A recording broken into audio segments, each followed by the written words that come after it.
keluarga pasien, panggillah pengacaranya, panggillah kuasa hukumnya, panggillah LSM yang melakukan tuntutan itu. Jelaskan, buktikan kebenarannya sesuai dengan rekam medis, sesuai dengan keterangan dokter, sesuai dengan informasi dari perawat. Buktikan. Nah, lakukan mediasi. Mediasi panjang jalannya, tapi lakukan dulu, ya. Sekali, dua kali, beberapa kali lakukan mediasi. Kalau terjadi perdamaian, selesai.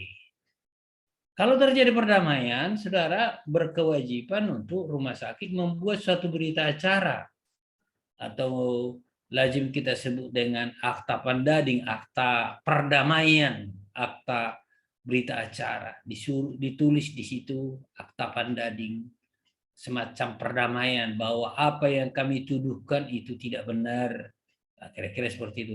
Atau apa yang dituduhkan oleh pihak keluarga itu tidak benar, yang kejadian yang sebenarnya seperti ini, seperti ini, seperti ini. Ditandatangani kedua belah pihak. Nah, akta pandading atau berita acara ini seringkali memang menjadi tuntutan kemudian. Karena kadang-kadang orang sudah setuju sekarang, dikomporin lagi beberapa bulan lagi, nah dia mengadu lagi. Nah, bagaimana ini kalau sudah ada berita acara seperti itu, maka segeralah daftarkan. Segeralah bawa itu ke kantor catatan sipil, ya, di tingkat pemerintah kabupaten atau kota atau provinsi. Kantor catatan sipil suruh dilegalisir di situ, suruh dilegalisasi di sana, didaftarkan secara baik. Itu satu. Atau boleh juga saudara tidak bawa ke sana, bawa juga boleh kepada notaris. Notaris nanti akan mencatatkan bahwa berdasarkan ini sudah ada berita acara bahwa telah ada perdamaian antara si A dengan si B tentang kasus mengenai hal ini. Kalau juga saudara tidak kuat dengan itu, boleh juga dibawa kepada pengadilan, daftarkan ke panitera, nanti panitera akan membukukan dan panitera akan membuat ketetapan ditandatangani oleh hakim bahwa kasus antara si A dan si B itu sudah selesai dengan perdamaian dan itu tidak dapat digugat lagi. Nah, ini saudara-saudara harus paham betul bahwa kalau itu dibawa kepada catatan sipil akan dicatat di dalam catatan atau lembaran daerah namanya. Lembaran daerah itu ada di kantor gubernur. Dicatat, di situ dicatat bahwa ini sudah selesai. Jadi kalau ada yang gugat, sudah ada nomornya di sana, tinggal Anda sebutkan, loh ini sudah ada di sana loh. Sudah dimasuk di lembaran daerah. Nah, kalau saudara bawa ke notaris, notaris juga nanti akan kirim itu kepada Departemen Hukum dan HAM. Departemen Hukum dan HAM nanti akan dibuat itu di dalam tambahan lembaran negara. Ya, bahwa itu sudah dicatat di negara ini bahwa kasus ini sudah ada kesepakatan gitu. Jadi artinya saudara, bila terjadi perdamaian itu penting dilakukan tindakan-tindakan. Nah, mungkin saudara merasa, loh, bahwa ini biasa-biasa saja. Pengalaman kita selama ini terjadi di masyarakat adalah seringkali sudah dibuat berita acara, sudah dibuat perdamaian, tapi kemudian dituntut lagi. Nah itu, makanya mencegah itu lakukanlah. Boleh kepada notaris, boleh ke catatan sipil, boleh ke pengadilan. Ini saya jelaskan kepada saudara. Saya sengaja tidak tulis di sini supaya saudara bisa menyimak, mengerti maksudnya. Kalau tidak jelas bisa ditanyakan. Kalau tidak terjadi perdamaian, nah itu pasti timbul gugatan.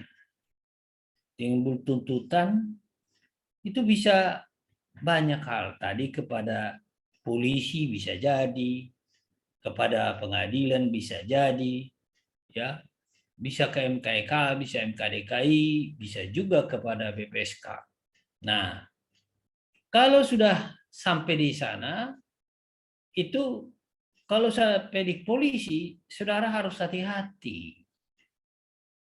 Kalau dia lapor kepada polisi, itu pasti disebutkan tindakan perbuatan melawan hukum karena kelalaian. Maka kalau saudara di sana ada laporan seperti itu, maka saudara harus bersiap-siap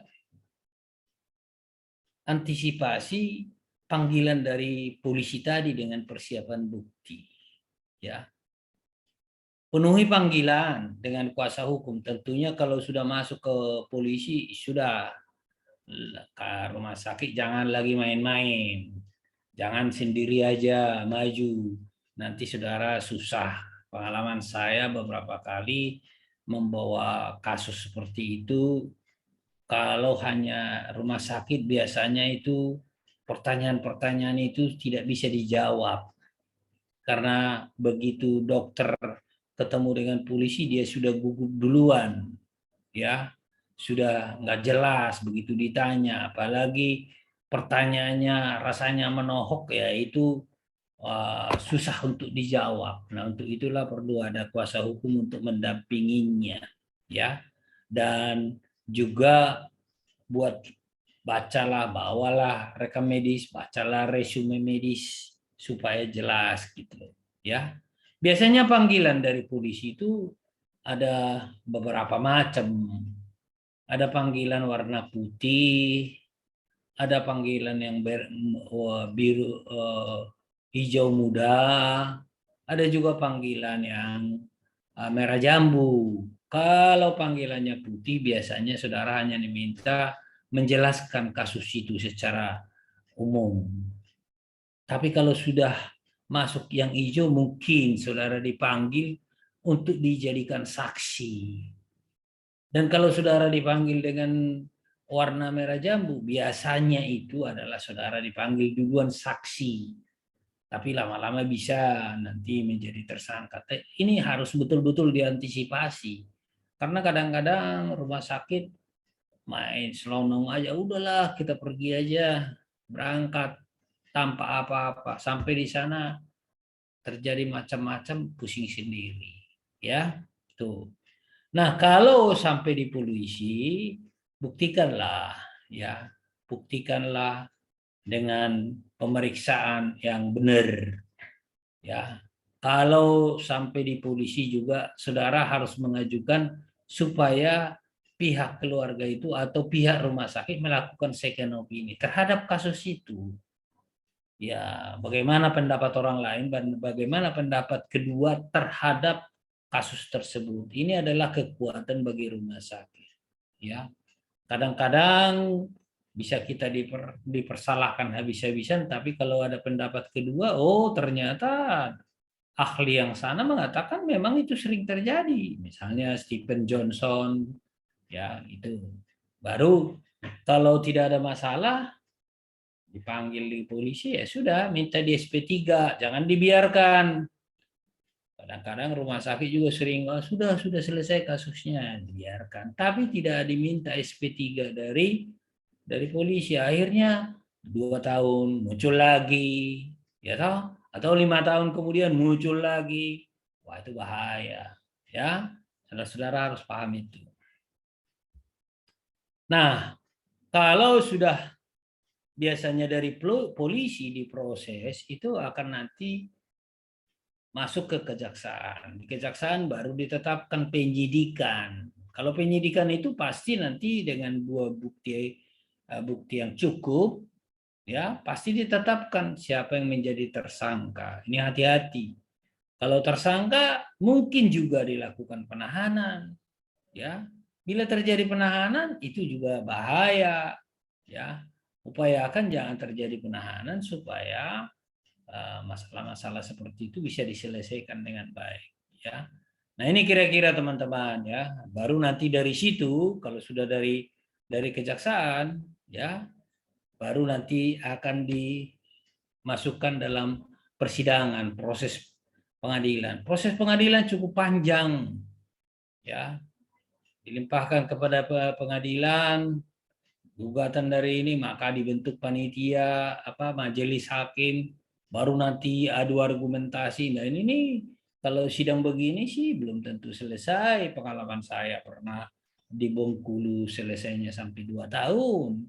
Di Medan saya pernah sidang sampai hampir 2 tahun juga. Di Surabaya pernah sidang juga hampir 2 tahun, rata-rata 2 tahun, 1,5 tahun di Surabaya. Ini kasus, jadi saudara-saudara harus hati-hati begitu ada terjadi. Apabila saudara sebagai direktur rumah sakit, perhatikan ini. Jangan sampai gara-gara ada kasus ini, pekerjaan saudara sebagai direktur, pekerjaan dokter sebagai profesional terganggu.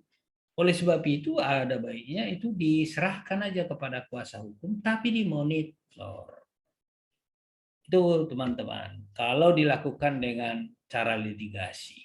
Nah, nanti kalau di pengadilan, ini dalil-dalil penggugatnya, ya, bagaimana keterangan saksi, bukti dari penggugat dan seterusnya. Ini panjang, ini sudah masuk area hukumnya.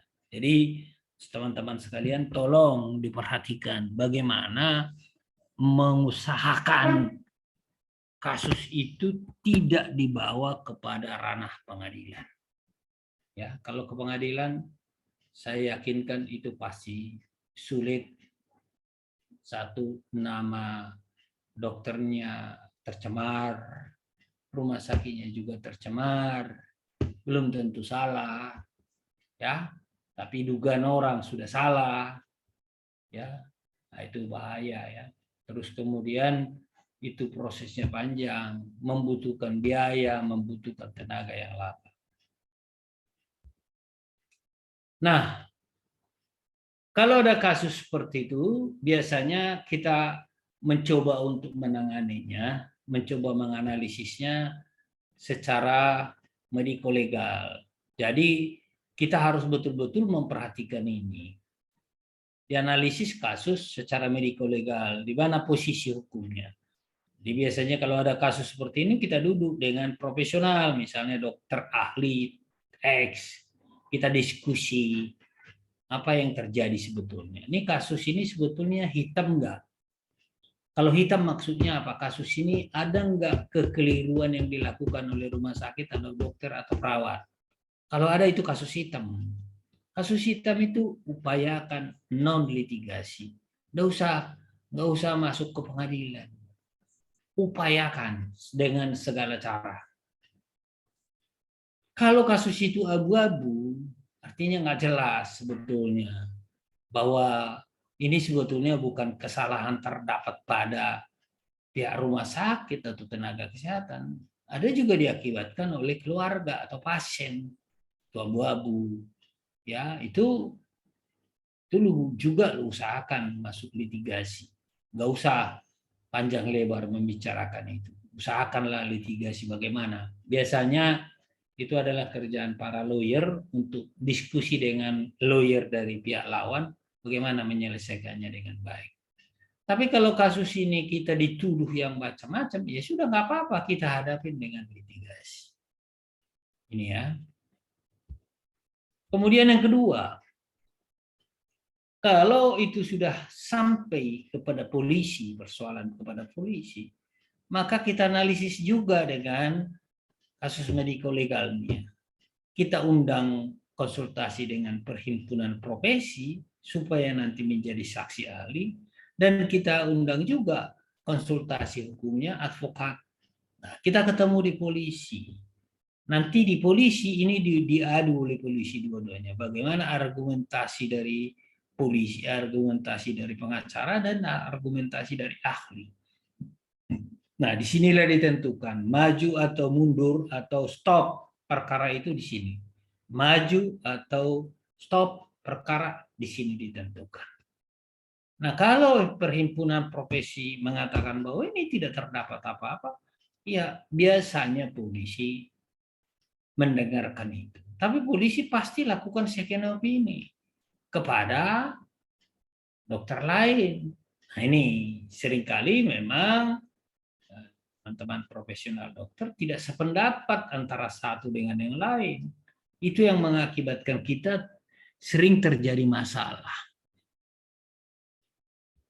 Nah, penanganan dan penyelesaian non litigasi. Yang ini tadi litigasi, sekarang kita masuk non litigasi. Apa sih untungnya non litigasi? Bagaimana sih konsepnya? Bagaimana prinsipnya? Saudara-saudara sekalian, perlu saya tegaskan, konsep non litigasi itu sangat baik. Prinsipnya juga baik. Oleh sebab ini yang harus dilakukan, walaupun memang memakan waktu yang panjang. Yang non litigasi itu kita harus lihat dari segi konsep, masyarakat kita ini sangat heterogen, tidak ada persepsi yang sama, tidak ada frekuensi yang sama terhadap satu masalah. Ya. Penyelesaian masalah itu biasanya dengan musyawarah. Ya, musyawarah, kita di masyarakat kita terkenal musyawarah untuk mufakat. Itu mengakomodasi semua kepentingan dan itu terjadi suatu kooperatif antara pihak satu dengan pihak yang kedua. Itu dari segi konsep sangat bagus. Prinsip yang dilakukan adalah harus efisien dan efektif. Jangan bertele-tele, ya. Harus dapat mengakses para pihak. Jadi ini prinsipnya non litigasi. Jadi nanti ada mediator, nah itu harus melindungi hak-hak para pihak. Harus hasilkan keputusan yang benar, ya. Putusannya harus final dan mengikat. Nah, kira-kira itu. Jadi penanganan dan penyelesaian melalui non litigasi sangat bagus. Nah, bagaimana hasilnya penyelesaian kasus? Litigasi biasanya kesepakatannya bersifat parsial, belum mampu merangkul kepentingan bersama, belum menangan namanya, ya.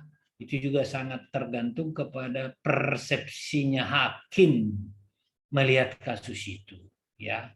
Dan tergantung juga argumentasi yang disampaikan para pihak, ya. Nah, ini cenderung itu menimbulkan masalah baru. Makanya masalah baru karena tidak puas, makanya naik banding. Habis naik banding, kasasi dan seterusnya. Lambat penyelesaiannya. Penyelesaiannya memang saya katakan tadi sidang aja bisa 2 tahun baru selesai. Hasilnya putusannya belum tentu, ya, sampai ke Mahkamah Agung belum tentu selesai 5 tahun. Butuh biaya. Ya, timbul permusuhan di antara para pihak. Nah, ini biasanya terjadi. Kalau non litigasi biasanya adalah win-win solution, ya, dijamin kerahasiaannya, selesai dengan masalah secara kebersamaan, tetap terjalin hubungan yang baik. Nih, ini manfaat kalau kita lakukan non litigasi. Nah, mari kita coba lihat teman-teman, ada beberapa kasus yang kita coba. Ada yang mediasi, ada negosiasi, ada konsiliasi atau litigasi. Ini contoh dari kasus-kasus yang saya tanganin berapa banyak waktu itu di Departemen Kesehatan, kurang lebih 482 kasus, ya. Nih kita coba lihat. Pertama kasus pasien X disuntik antibiotik menjadi alergi. Pasien bengkak, bintik, menuntut dugaan malapraktek. Menurut saudara apa yang terjadi? Ini Stephen Johnson. Kita lakukan mediasi, selesai. Pasien operasi seksio terdapat miom, oleh dokter Jim berkoordinasi dengan spesialis bedah, diangkat, sembuh. Anak sehat. LSM mengadu bahwa SPOG tidak berwenang untuk hal itu. Mediasi. Ini perbedaan coupling antara SPOG dengan spesialis bedah. Ya, ini sering dipersoalkan. Nah, akhirnya Pogi waktu itu menetapkan bahwa itu adalah menjadi lahan daripada objin, gitu. Melihat kasusnya, tentu. Ya, itu mediasi. Ini cukup panjang kita lakukan mediasi. Yang ketiga, pasien amandel diberi obat. Ya, ini obatnya Bactrim, sirup, ya, dan segala macam, ya, mengalami luka bakar, ya, seluruh sekujur tubuh, kuku, kaki tangan mengelupas. Ini mereka nggak puas. Walaupun itu sebetulnya adalah Stephen Johnson masuk kepada pengadilan. Di pengadilan kita harus buktikan dengan berbagai literatur bahwa itu terjadi di mana-mana di dunia. Panjang ini 1 tahun 2 bulan baru selesai. Walaupun akhirnya dimenangkan oleh pihak rumah sakit. Tapi panjang, biayanya cukup banyak. Kita harus membawa artikel-artikel dari luar negeri dan juga beberapa ahli. Untuk ini saya harus minta ahli 7 orang. Ya, untuk membuktikan bahwa itu adalah Stephen Johnson. Nah, kemudian penderita tumor jinak di usus, melekat pada pembuluh darah, sudah diambil 1 kali, 2 kali, sampai 3 kali, ya, tetap pasiennya meninggal, diduga malapraktek. Ini juga kasus cukup lama, lebih dari 2 tahun ini. Karena apa? Membuktikan kepada keluarga bahwa itu tumor tadi di pembuluh darah itu dia tidak gampang. Tapi akhirnya itu dimenangkan. Kasus tindakan pemberian obat antibiotik yang berkelebihan. Nah, ini yang juga menjadi masalah bagi kita. Terakhir kemudian rumah sakitnya tidak membuktikan ada SIP daripada tenaga kesehatan tersebut. Ya, ini yang menjadi masalah bagi kita. Maka ini pelanggaran yang sangat berat, dilakukanlah penahanan. Ya, ini litigasi betul-betul ini ya. Saudara-saudara, ini harus hati-hati. Akhirnya kita berdalih bahwa ada surat penugasan. Surat penugasan juga nggak bisa dipergunakan. Karena sayangnya ketika dia mencoba untuk memproses SIP, itu terlambat. Ya.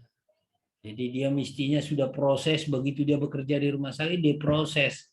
Ya bisa. Tapi ini sudah 1 tahun lebih bekerja, tidak diproses-proses. Akhirnya kena kasus baru menjadi masalah. Kasus dokter gigi cabut gigi, ya, konsultasi dengan dokter anak. Nah, ini pasien meninggal diproses. Ini panjang ini teman. Ini banyak dokter yang kena ini. Ini Pak, kasusnya adalah dokter gigi konsultasi sama dokter anak. Dokter anak over lagi kepada spesialis bedah. Spesialis bedah dikirim lagi kepada THT. THT baru dikirim lagi kepada spesialis bedah mulut. Waduh, ini belum dilaksanakan, pasiennya sudah meninggal. Proses itu makan 2 bulan lebih. Tidak diambil tindakan. Ini kesalahannya di sini banyak ya. Ya, kesalahan saya. Kenapa sih harus konsultasi berpanjang ria gitu? Sudahlah konsultasi langsung spesialis kepada bedah mulut, selesai barangkali. Ya, kalau kepada anak mungkin juga karena anak, tapi yang lain-lainnya kan tidak perlu sampai berpanjang seperti itu ya. Ya, ini pengalaman sebagai saudara-saudara supaya jangan sampai melakukan hal-hal yang seperti ini. Kemudian ada kecelakaan, menabrak kendaraan yang sedang berhenti, luka. Ya, wajah dan pelipis, banyak pendarahan, masuk UGD untuk pembedahan, dilakukan pembiusan. Akhirnya vegetative state. Nah, ini sulit kita membela ini. Karena apa? Karena sebetulnya mestinya juga harus ada ukuran bius yang dipergunakan, karena itu sudah tingkat keparahannya sudah sangat parah. Jadi ini belum selesai operasi sudah selesai. Padahal sebetulnya menurut dokter bedahnya itu tidak ada apa-apa, tinggal di pembedahannya diambil ya, serbuk-serbuk yang ada dalam tubuhnya dan bisi-bisi yang tertancap itu sudah selesai sebetulnya. Tapi karena pendarahannya banyak, dia sudah lemas. Tambah lagi dengan biusnya mungkin terlalu keras, itu langsung meninggal. Nah ini analisis kita. Kemudian yang ke-8 ada penderita pistal. Ini operasinya sampai 5 kali ya. Ini yang juga nggak pantas sebetulnya, operasi 1, 2 disambung, kolon ke dubur, dipindahkan lagi ke dubur dan seterusnya ya. Itu sebetulnya sayangnya dia berobat ke luar negeri.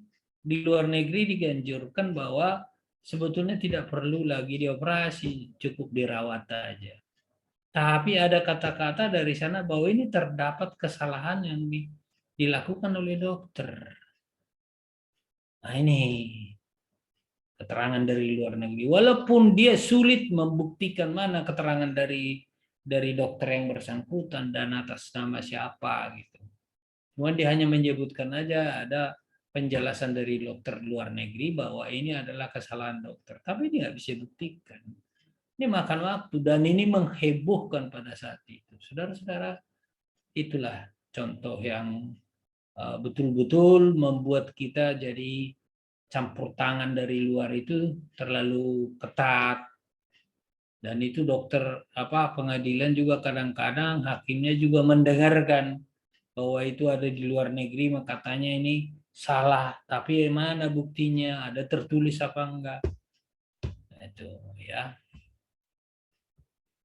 Nah, yang berikutnya yang ke-9, ini saya ambil 10 itunya kasusnya. Seorang pasien keluhan sesak napas, tidak bisa makan, ya, suhu badan panas, mengeluarkan banyak dahak, didiagnosis ada bisul di lambung, sudah pecah, mengeluarkan nanah, diputuskan dioperasi. Pasien menandatangani operasi, dia akan membayar seluruh biaya operasi. Setelah sembuh, istri pasien mengatakan akan mengangsur biaya. Karena dia mengangsur, maka dia harus berhubungan dengan bagian akuntansi, bagian keuangan. Tapi belum selesai di bagian akuntansi, itu sudah disebut kalau pasien itu ditahan, disandera. Oh, ini heboh nih rumah sakit ya. Masuk TV. Kalau saudara lihat itu pada tahun 2001 barangkali. Masuk di TV bahwa rumah sakit ini menyandera pasien. Padahal tidak disandera. Cuman tunggu dulu, dibereskan dulu administrasinya baru pulang. Tapi karena istrinya itu adalah pegawai televisi, langsung diundang televisi, datang rame-rame, disiarkan langsung. Breaking news. Bahwa ini dilakukan penahanan terhadap pasien, padahal tidak ada penahanan sama sekali. Ini membuat citra rumah sakit kita jelek, ya. Dan walaupun ini rumah sakit swasta, bagi Depkes tidak ada persoalan, tapi tetap kita bela dan kita salahkan semua wartawan yang meliput itu belum tahu persoalan yang sebenarnya. Akhirnya rumah sakit dan Depkes digugat di pengadilan. Ya, rumah sakit kita sih sebetulnya menang. Rumah sakit menggugat balik sebetulnya keluarga itu. Tapi kita sarankan tidak usahlah digugat balik. Cuman diselesaikan secara damai aja. Tapi kan tidak bagus bagi rumah sakitnya. Nah, kemudian ke-10 adalah penderita tumor pada mata kanan. Nah, ini juga menjadi masalah. Untuk menyelamatkan mata kanan di sebelahnya, ya dioperasi. Padahal salah operasi. Cuman kita lakukan dengan mediasi. Ini kasus mata, ini yang tadi penjelasannya. Ini juga sama ini, mata, tadi penjelasan yang tadi. Ya. Nah, ini penderita THT, ini tambahan-tambahan ya. Kasus-kasus yang menjadi masalah ketika kita tanganin itu bisa diselesaikan. Ini kasus psikiatri. Nah, ini mungkin saudara tahu nih kejadian 2002 salah satu rumah sakit jiwa ya pasien yang masuk situ sudah menderita sebetulnya, dibawa dirawat inap bersama pasien yang sejenis. Pasien B matanya dicungkil oleh pasien A. Ya, ini karena SOP-nya yang tidak jelas, dan ini disalahkan semua rumah sakit. Ya, ini direksi rumah sakit, dan ini minta pertanggungjawaban. Keluarga minta pertanggungjawaban kenapa begitu. Yang namanya orang gila ya dilepas ya susah. Ya. Nah, ini terjadi juga di lapangan penulisan jenis kelamin. Ya, ini saudara bisa baca, ini jenis kelamin. Nah, makanya hati-hati. Ya, ini laki-laki perempuan, namanya hampir mirip, tapi menjadi permasalahan di kemudian hari ya. Ya. Ini saya nggak usah. Akhirnya dokternya minta maaf ya. Jadi nanti saudara silakan baca kasus ini. Ya. Nah, kasus-kasus berikutnya adalah ini pasien meninggal karena pasokan O2 tertukar, pasokan oksigen terlambat. Nah, ini ada yang lumpuh, ada juga yang begini. Logika hukum bergeser berpihak pada logika pasien atau logika dokter atau tidak pada dua-duanya. Ada juga nih contoh kasus. Nah, ini barangkali sebelum kita sholat, ini saya perlu ceritakan kasus yang di Bengkulu ya. Karena sholat masih ada 10 menit lagi barangkali. Ini kasus Bengkulu, teman-teman. Ini saya karena ini semua menangani dengan dengan bersama-sama dengan dokter dari ID, maka ini saya perlu jelaskan. Teman-teman sekalian, bagaimana kasus Bengkulu tahun 2001? Itu kasusnya adalah tertukar gas N2O dengan CO2 mengakibatkan beberapa pasien yang meninggal. Kalaupun di dalam kasus ini hanya 2 orang meninggal, tapi sesungguhnya bukan 2 orang. Tapi okelah, kasus ini 2 orang aja. Karena 2 orang ini mengakibatkan dugaan malapraktek, maka dokter anestesi dan dokter ortopedi ditahan. Prosesnya litigasi, dilimpahkan kejaksaan, di sidang pengadilan Bengkulu, ya, walaupun akhirnya diputuskan tidak bersalah. Kasusnya adalah seperti ini, teman. Silakan saudara, masih ada korannya. Jelas peristiwa Bengkulu, 2 dokter di penjara. Saya nggak tahu harian apa, lupa saya waktu itu, harian Kompas atau apa. Ya.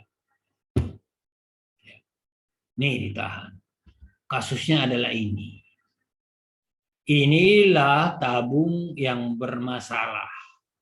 Tabung-tabung bermasalah ini ada yang tinggi, ada yang pendek. Bagaimana peristiwanya? Peristiwanya begini, teman-teman. Pertama adalah pasien AB 16 tahun, saya singkat aja pasien AB. Tanggal 22 Maret 2001, operasi AB. Operasinya apa? Cuman penggantian pen pasca fraktur. Pasca fraktur. Saudara-saudara pasti tahu lah bagaimana pasca fraktur. Operasi dilaksanakan dokter ortopedi. Pada saat itu tidak ada dokter anestesi, maka dilakukanlah dengan bersama penata anestesi. Pada insisi pertama, darah gelap, kemudian dihentikan operasi, stop NO2, naikkan O2, koreksi jalan napas, darah kembali merah. Ini persis sekali dengan SOP secara internasional. Bila pada sayatan pertama darahnya gelap, hentikan operasi, stop NO2, naikkan oksigen, koreksi jalan napas. Itu jelas sekali, karena saya mempelajarinya sampai ke luar negeri. Ya. Kemudian setelah darah merah dilakukan operasi, menjelang akhir tekanan darah drop, turun. Lakukan resusitasi. tapi akhirnya meninggal. Analisis sementara pada saat itu adalah mesin yang bermasalah, bukan orang, tapi mesin yang bermasalah. Besoknya, tanggal 23 Maret, dilakukan lagi operasi. Pasien S hampir sama, operasi fraktur nasal. Operasi dilakukan dengan mesin anestesi yang lain. Mesin anestesi dengan dibantu dengan dokter residen anestesi. Dokter residen anestesi ini sebetulnya sudah lulus, sudah selesai, tinggal wisuda saja. Baru dimulai keadaan memburuk, tidak jadi operasi. Masuk ICU, kondisi kurang baik, terpaksa dilarikan ke Jakarta. Dilakukan operasi di Jakarta, pasien kemudian meninggal. Penyebab belum jelas. Ya, pihak rumah sakit menduga apa yang bermasalah. Maka sementara dirumuskan gas yang bermasalah. Bukan mesin. Tadi pertama mesin anestesi yang bermasalah, sekarang gas yang bermasalah. Kemudian dilakukan penyelidikan. Ini kasus ini meledak di media massa, televisi, perhatian dari Pemda, DPR. DPR kalau nggak salah kita 2 kali dipanggil ke DPR, 2 kali saya menjelaskan kasus ini di DPR.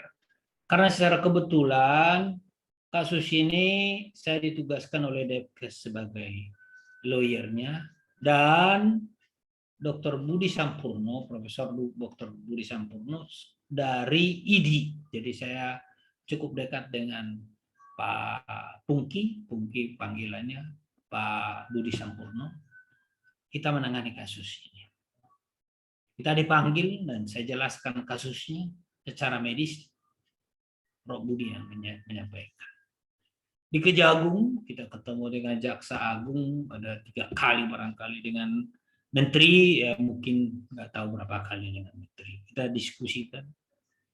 Karena apa, menyangkut apa ini? Karena harus begitu, karena menyangkut dokter yang ditahan. Ya, itu masalahnya. Ya. Petugas rumah sakit diperiksa sebanyak 33 orang. Dilakukan analisis dan uji gas N2O bermasalah. Ya. Gas 2O bermasalah. Tabungnya N2O lebih pendek, capnya biru, nomor serinya tidak ada. Tulisannya N2O. Faktur atas nama satu produsen terkenal. Tapi ternyata saya telusuri bukan dari dia. Dibeli bulan April, tapi dibukukannya, dibeli bulan November, dibukukannya baru 11 April. Jadi ini kan sudah peristiwa baru dibukukan. Ya, administrasinya tidak jelas. Ini rumah sakit. Ya. Kemudian kita lihat nih, inilah yang menjadi pangkal tolaknya. Ini saya kira teman-teman pasti tahu, ini ruang operasi. Ini adalah soket gasnya, ya. Kita tidak tahu gas apa di sini karena gas ini tidak berbau, ya, tidak berwarna. Sehingga tergantung soketnya. Kalau soketnya mengatakan ini adalah N2O atau ini adalah O2 atau ini CO2, kita juga nggak tahu. Tergantung soket ini. Ya, kalau soketnya N2O, N2 dia. Kalau ini enggak oksigen. Kira-kira ini ruang operasinya. Ya. Nah, kemudian kita lihat di lapangan ini yang bermasalah tadi. Kok ini lebih pendek? Ini kenapa ini tinggi? Kenapa pendek? Kenapa ini juga tinggi? Pendek, kenapa ini tinggi? Gas yang ditempatkan IPS kira-kira 500 meter dari ruang OK. Gas apa yang keluar dari soket tergantung petugas IPS yang memasang tabung di belakang ini. Ini permasalahannya. Ya. Nah, apa yang terjadi sebetulnya? Terjadi kelalaian atau kesengajaan? Ya.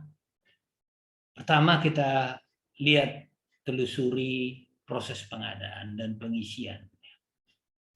Saya bertanya kepada petugas, karena di dalam keterangan dari rumah sakit ada 4 petugas dari rumah sakit tersebut ditugaskan ke Jakarta membawa tabung yang cukup banyak dan mengisinya. Nah, itu pengadaan pengisiannya. Jadi saya lebih fokus kepada proses pengadaannya, pembeliannya, fakturnya, nanti penempatan dan pemasangan tabungnya. Ya, setelah saya tanyakan kepada mereka, maka mereka mengatakan bahwa mereka beli itu di Jakarta dengan faktur dari ini. Faktur itu saya tanyain di Jakarta, tidak pernah mengeluarkan itu. Tidak pernah mengeluarkan tabung itu. Dan mereka bersumpah, karena itu mereka adalah produsen yang sangat terkenal, dan Depkes memanggil. Kita panggil mereka semua produsen ini dan mereka menjelaskan. Saya juga melihat, meninjau bahwa itu tidak benar, bahwa itu adalah faktor yang lain. Kemudian kita mencoba untuk kembali melihat soket tadi, untuk meneliti soketnya. Ternyata soket ini semua adalah standar internasional. Tidak bisa diubah-ubah. Ini harus match dengan tabungnya. Jadi kalau tabung N2O harus match dengan soket yang N2O. Demikian oksigen dan seterusnya. Artinya tidak bisa ditukar satu dengan yang lain. Saya melakukan studi terhadap hal ini sampai ke studi mengenai hal ini kita lakukan sampai ke Malaysia, Singapura, Jepang, ya Australia. Saya melakukan studi untuk hal ini karena kasusnya 2 tahun. Bagaimana kita sudah bagaimana kita harus memenangkan perkara ini. Nah, kemudian kita lihat hasil penyelidikan tadi, ya kita lihat, ya ini tabung tadi sudah sampai sini.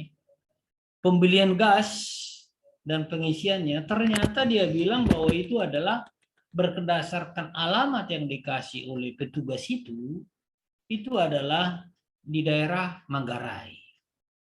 Tapi setelah saya telusuri ke Manggarai, ada di sana memang agennya, dia mengatakan tidak pernah berhubungan dengan rumah sakit yang bersangkutan.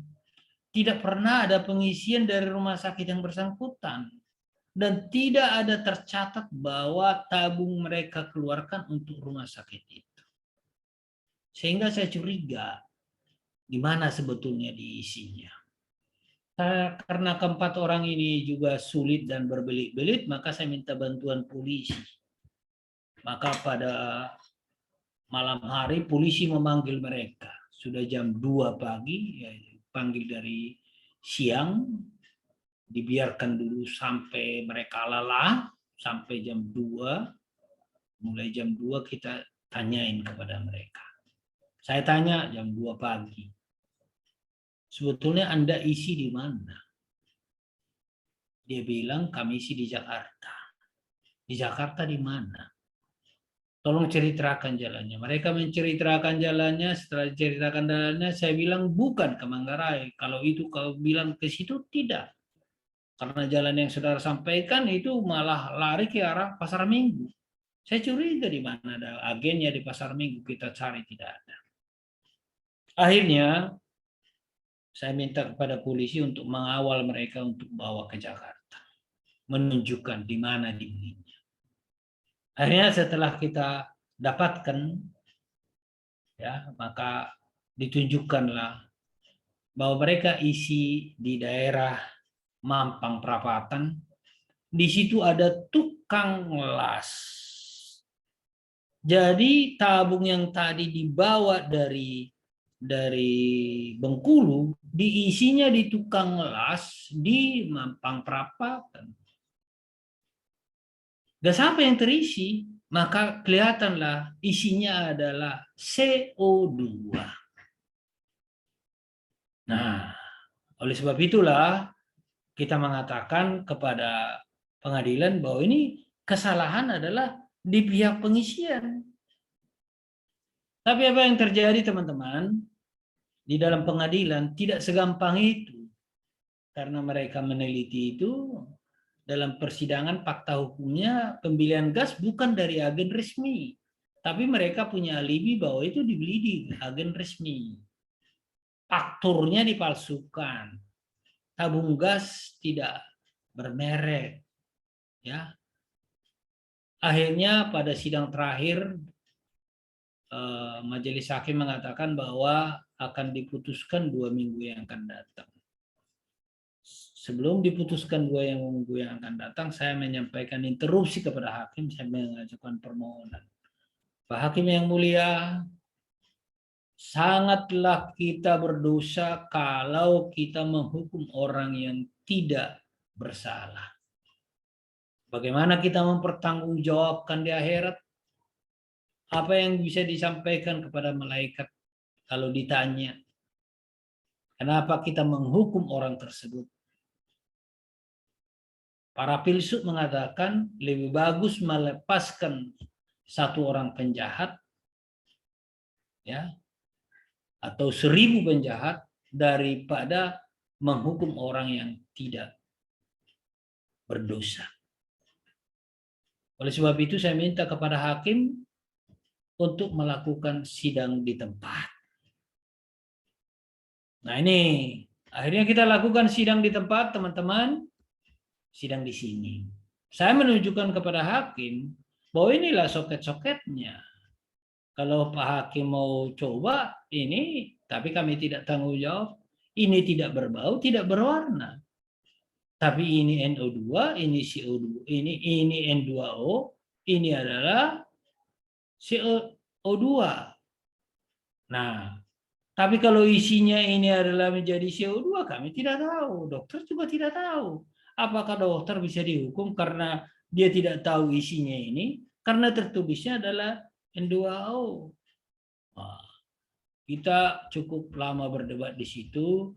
Akhirnya hakim memutuskan, setelah mempertimbangkan cukup banyak, hakim memutuskan bahwa ini sesuai dengan dugaan kita, terjadi error in persona dan error in objecta. Maka putusan pengadilan ini salah orang, salah objek. Maka mereka dihukum 1 bulan karena mereka ditahan. Karena kalau itu mereka tidak jatuhkan begitu, itu menjadi persoalan bagi mereka. Inilah pengadilan di Bengkulu, teman-teman, yang mengakibatkan kasus yang sangat gempar terjadi di dunia kesehatan.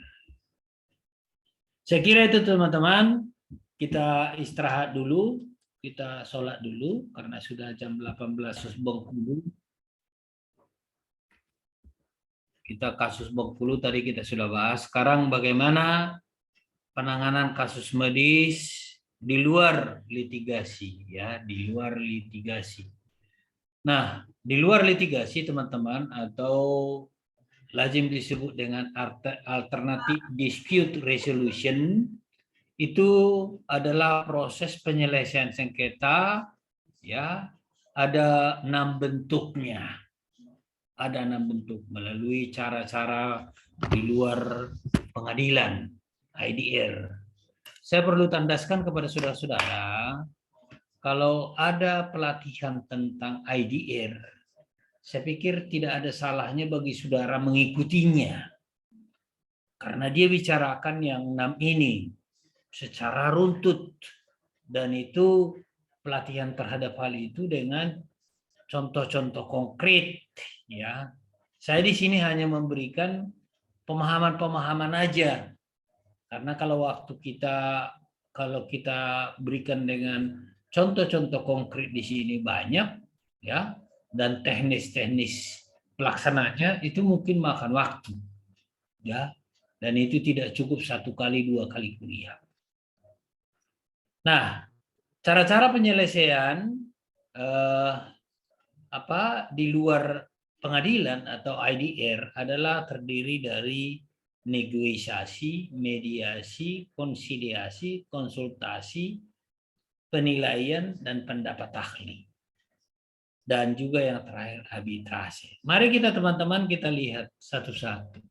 Apa itu negosiasi? Negosiasi sebetulnya itu adalah proses penyelesaian sengketa yang paling dasar, mudah, sederhana, tidak formal. Komunikasi dua arah dirancang mencapai kesepakatan kedua belah pihak. Itu saja sebetulnya negosiasi.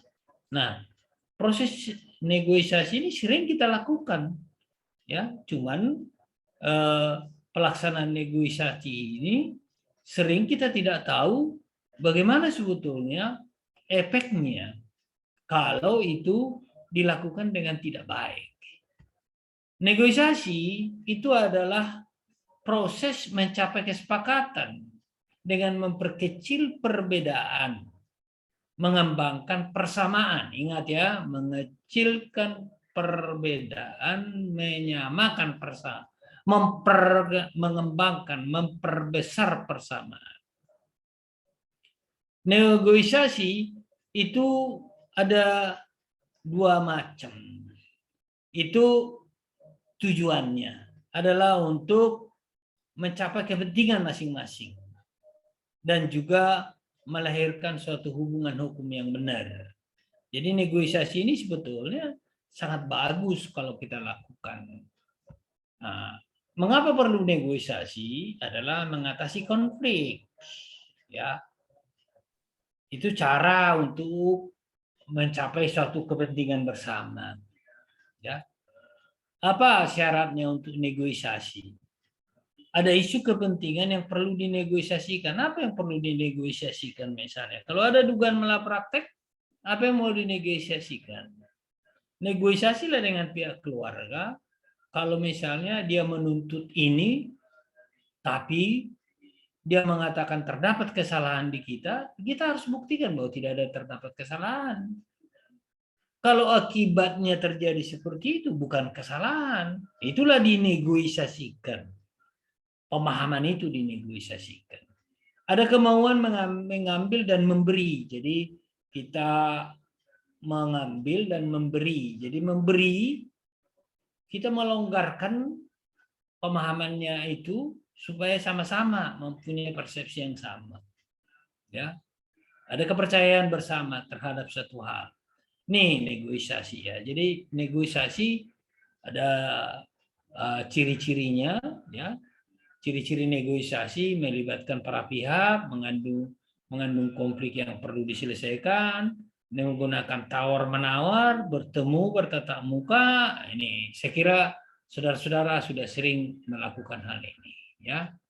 Nah, kalau misalnya tidak bisa diselesaikan oleh kedua belah pihak, boleh memakai tim negosiator. Negosiatornya itu harus mempunyai kualifikasi tertentu. Sering kadang-kadang ketika saya bekerja di Depkes, kita menjadi negosiator antara kasus keluarga dengan rumah sakit. Kita jadi di tengah, ya. Berdiri kita objektif, ya. Harus mempunyai kelihayan bernegosiasi, ketajaman pikiran, harus sabar, harus mampu beradaptasi, ya, mampu bersosialisasi. Ini sebagai syarat-syarat untuk menjadi suatu negosiator. Tahapannya, ini ada tahapannya, ya. Kalau mau melakukan negosiasi, persiapan, pengumpulan bahan. Jadi kita jangan tiba-tiba misalnya menjadi negosiator, udah langsung terjun, pelajari dulu, pahamin dulu apa masalahnya, apa kelemahannya, ya. Kita harus siap untuk dipersalahkan, kita harus siap memimpin diskusi, kita harus siap melakukan proses tawar-menawar, kita harus siap untuk dicaci kalau tidak berhasil, ya. Tapi kita harus berupaya bahwa apa yang kita katakan itu adalah suatu kebenaran, suatu hal yang benar, suatu hal yang perlu dibuat demi kepentingan bersama. Nah, kedua mengenai mediasi. Nah, dalam undang-undang tadi disebutkan kita melakukan mediasi. Di dalam pengadilan juga, teman-teman, itu juga dianjurkan mediasi. Jadi kalau ada kasus di pengadilan itu ada sesuai Perma 2 ini, Peraturan Mahkamah Agung nomor 2 tahun 2003, dianjurkan bahwa semua pihak untuk negosiasi mediasi dulu. Ya, lakukan mediasi. Mediasi itu ya para pihak bersengketa menyamakan persepsi untuk mencapai suatu kesepakatan, gitu loh mediasi. Mediasi itu saya katakan tadi di sini oleh Mahkamah Agung disebut penyelesaian sengketa yang melibatkan mediator membantu pihak yang bersangkutan mencapai penyelesaian dalam bentuk sukarela atas permasalahannya. Jadi mediasi ini sudah banyak kita lakukan di Republik ini. Barangkali di bidang kesehatan kita agak telat ya, agak baru kita setelah tahun 2009 kita memasukkan mediasi sebagai jalan keluarnya. Kalau kita lihat misalnya di sini peraturan tentang mediasi dulu sudah sangat banyak ya. Mulai dari masalah perburuan, masalah pemutusan hubungan kerja, rahasia dagang, mengenai desain industri, mengenai merek, paten, mengenai perlindungan konsumen, mengenai bank. Itu sebetulnya sudah lama kita ada peraturan mediasi. Baru kita terakhir di dalam Undang-Undang Kesehatan nomor 36. Kita baru muncul di situ ada apa yang disebut dengan mediasi. Padahal sebetulnya pengaturan mediasi itu sudah cukup lama, ya. Saudara-saudara, ini mediasi definisinya. Penyelesaian sengketa dengan cara damai, melibatkan mediator yang netral, mencapai suatu kesepakatan. Nah, syarat-syarat untuk menjadi mediator itu harus juga memahami permasalahannya. Harus juga dia mengerti tentang apa yang menjadi masalah yang sebenarnya. Ya. Mediasi itu harus kita fokuskan sebagai suatu cara penyelesaian masalah yang objektif dan netral. Objektif dan netral. Jadi kalau saudara melakukan ini, kalau saudara sanggup melakukan ini sangat baik. Tapi memang tentunya untuk menjadi mediator itu adalah memerlukan pengetahuan yang cukup, tidak sekedar hanya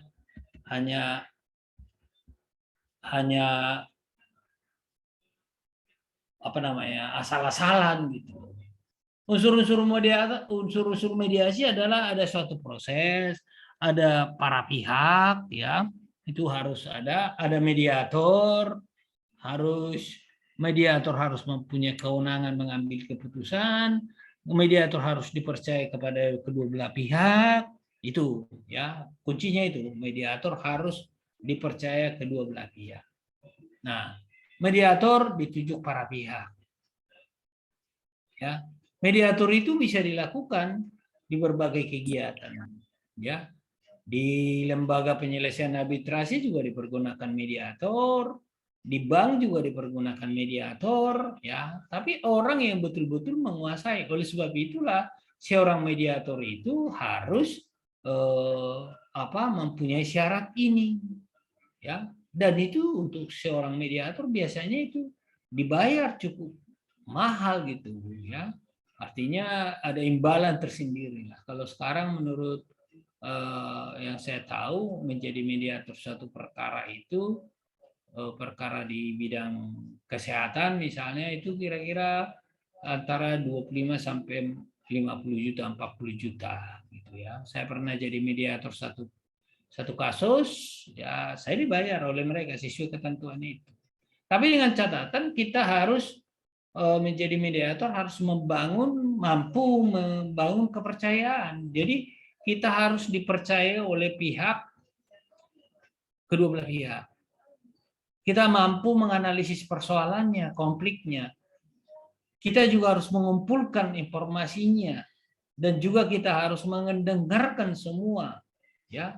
dan kita menyusun agenda perundingan. Ada 10 tahap nanti saudara lihat bagaimana kita melakukan mediasi. Ada 10 tahap ya. Tapi itu yang penting. Nah, mediator itu perannya adalah menyelenggarakan pertemuan, memimpin diskusi, memelihara, menjaga aturan, mengendalikan emosi para pihak. Ini terutama yang paling sering.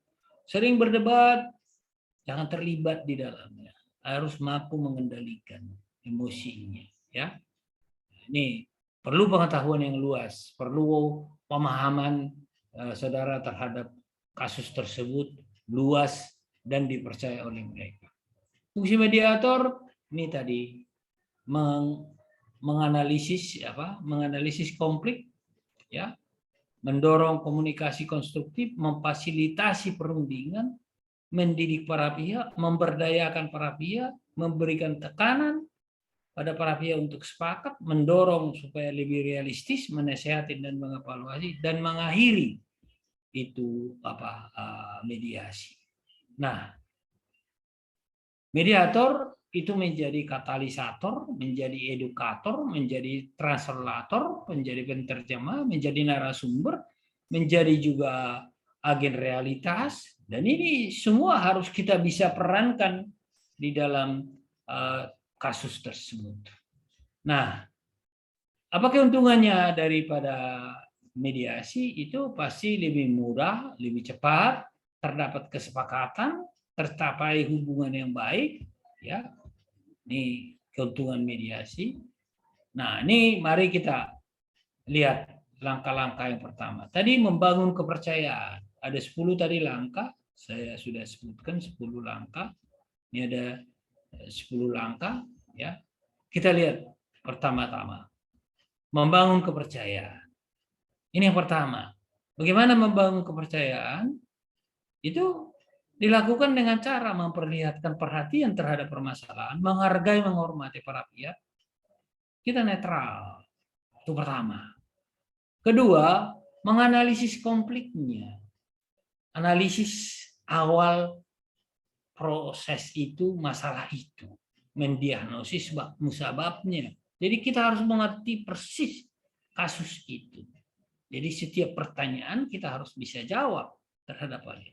Menerapkan hipotesis, ya, memastikan ada pertukaran informasi yang benar, ya, membantu para pihak mengartikulasikan seluruh kepentingan dengan baik, ya. Jadi saudara-saudara, kalau menganalisis konflik harus betul-betul. Nah, persoalannya kadang-kadang kalau ada kasus suka-suka disembunyikan oleh pihak rumah sakit.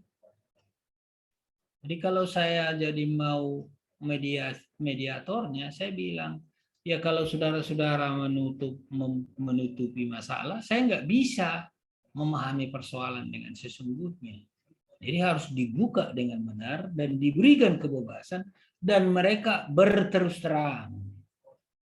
Kalau ada yang salah, kita harus lindungi kepentingan rumah sakit dan kepentingan pasien. Gitu. Jadi kalau ada yang salah dari pihak rumah sakit, kita eliminir. Kalau dari keluarga terlalu dorongannya mempersalahkan, kita eliminir. Bahwa itu tidak menjadi masalah yang menjadi masalah besar. Ya, ini yang menganalisis konflik. Ketiga, saudara, adalah mendorong komunikasi yang konstruktif. Nah, ini komunikasi. Jadi saudara-saudara harus dimulai dengan bagaimana mempertemukan mereka, mengakrabkan mereka, berkomunikasi supaya ada pemahaman yang sama. Jadi kita harus menjelaskan secara detail.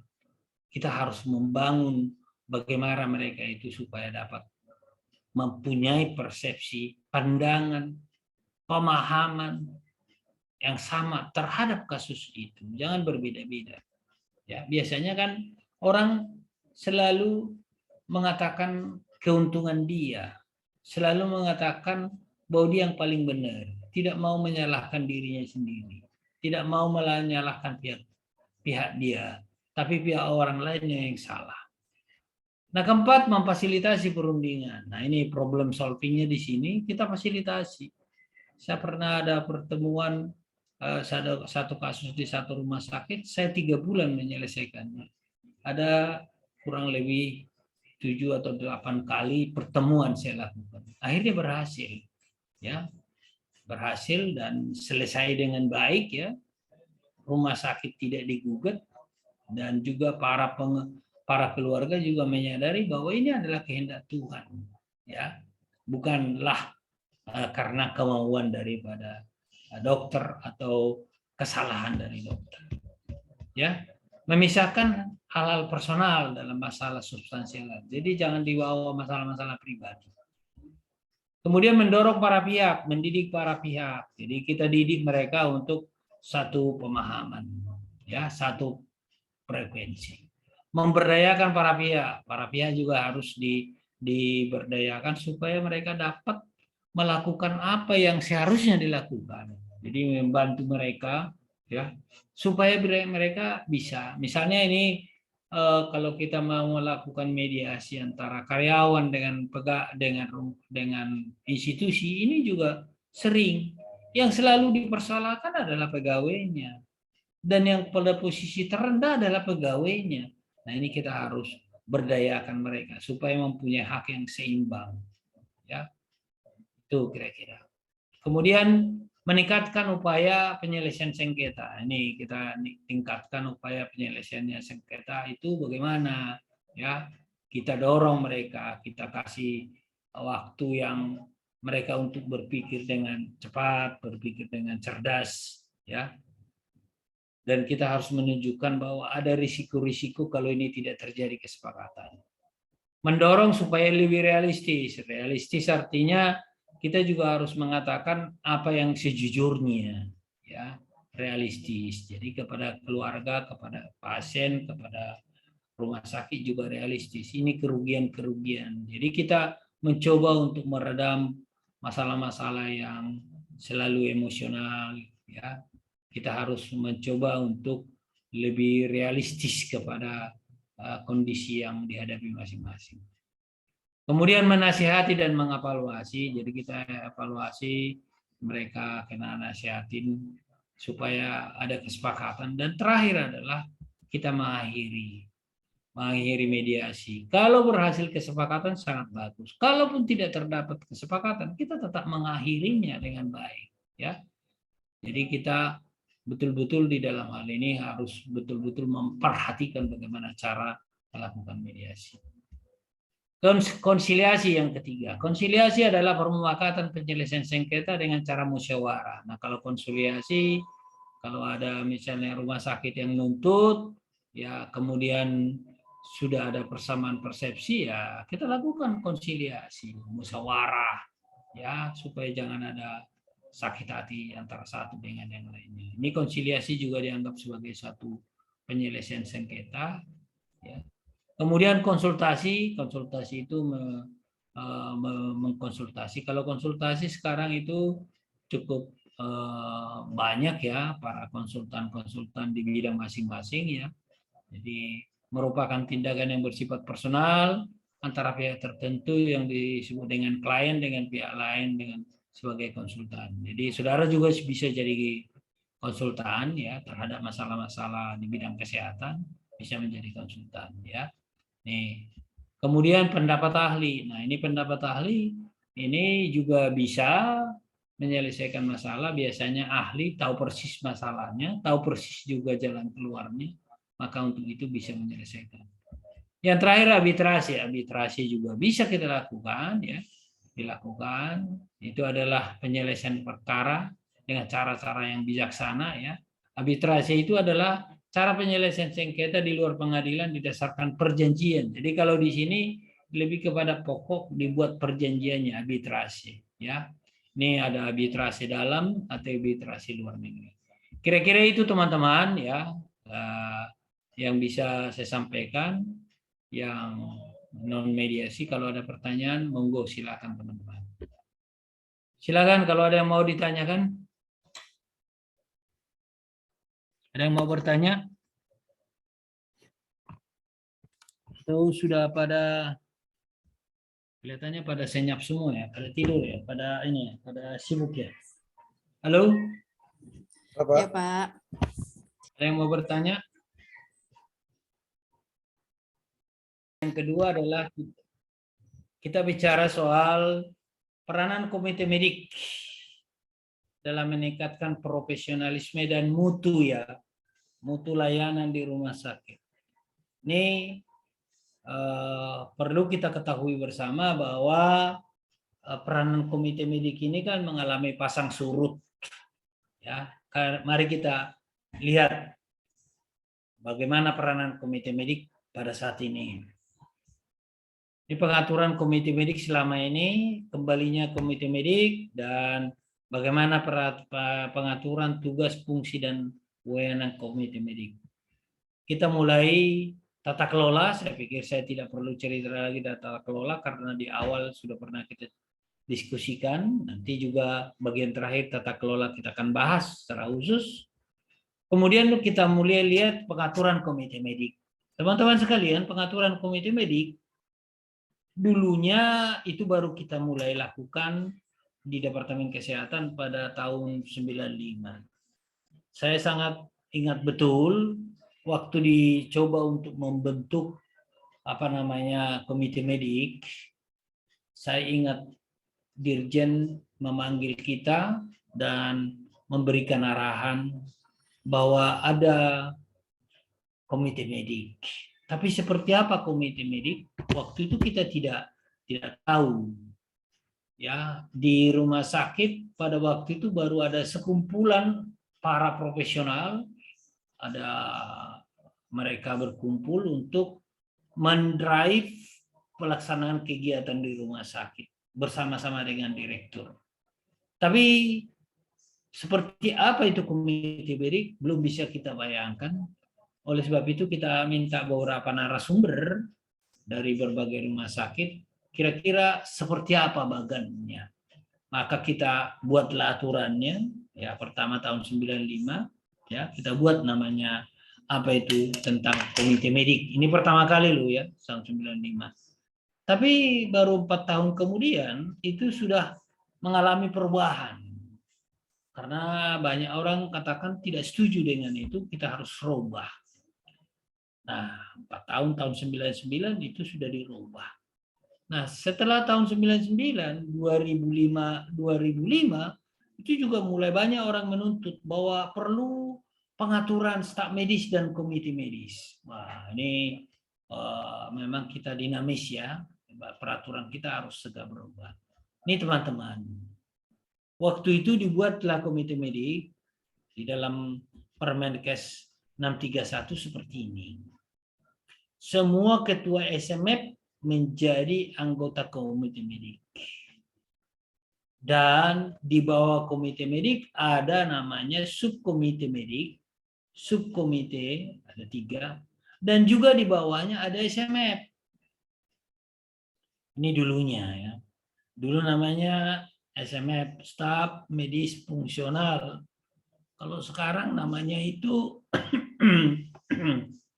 namanya adalah staf medis fungsional. Kalau sekarang itu adalah staf medis, ya tidak ada lagi kata fungsionalnya. Jadi kelompok staf medis sekarang ini KSM namanya, kelompok staf medis. Nah, ini ada perbedaan kedudukan pada komite medik di rumah sakit pemerintah dan di rumah sakit swasta. Ini di rumah sakit pemerintah. Direktur, baru ada ketua komite medik, baru wakil direktur.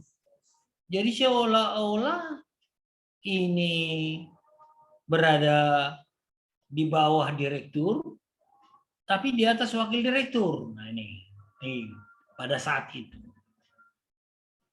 Nah ini, kemudian di rumah sakit swasta malah ketua komite medik itu koordinasinya sejajar dengan direktur.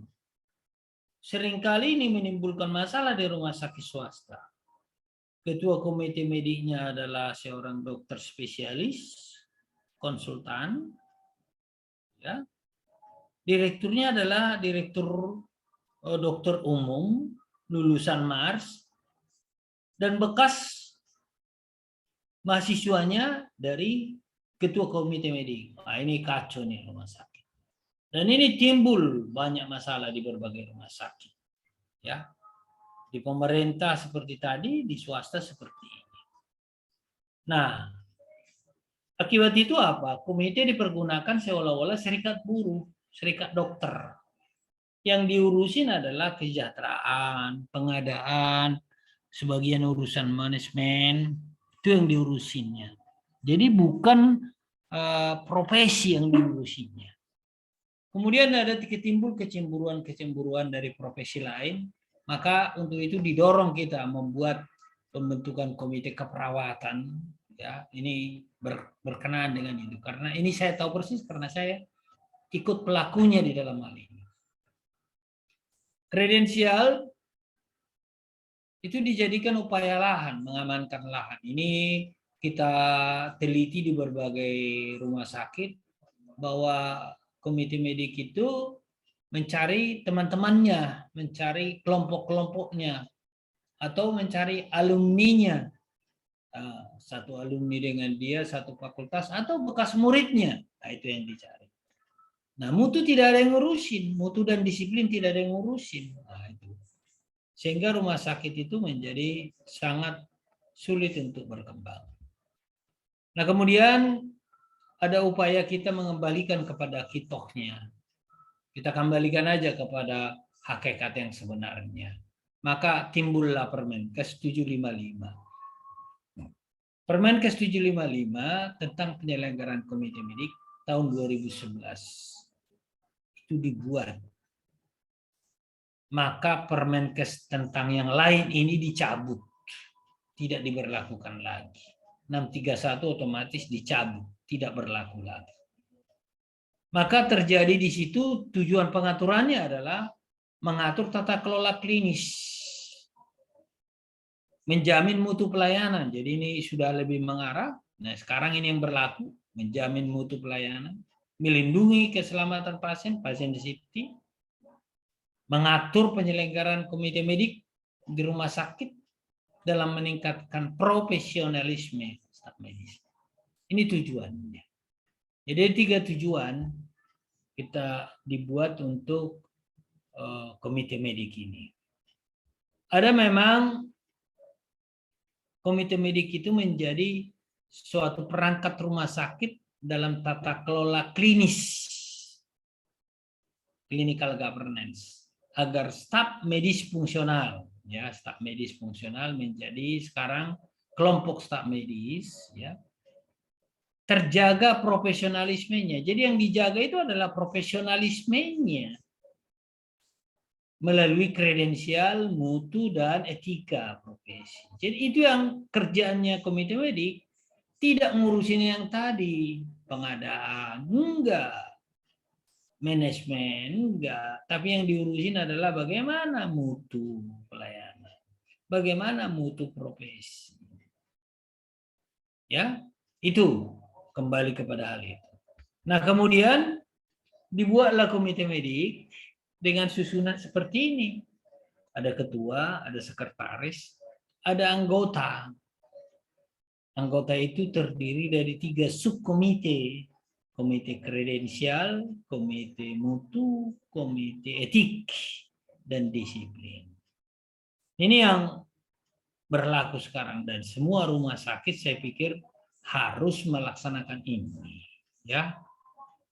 Kemudian ada konsep dan terminologi yang baru di dalam Permenkes itu. Yang pertama adalah ada rekredensial. Dulu tidak ada rekredensial, hanya kredensial. Artinya dulu ketika dokter diterima pertama kali, maka seterusnya tidak pernah di rekredensial. Tapi ini disebutkan ada proses rekredensial, reevaluasi staf medis yang memiliki kewenangan klinis untuk pemberian pelayanan.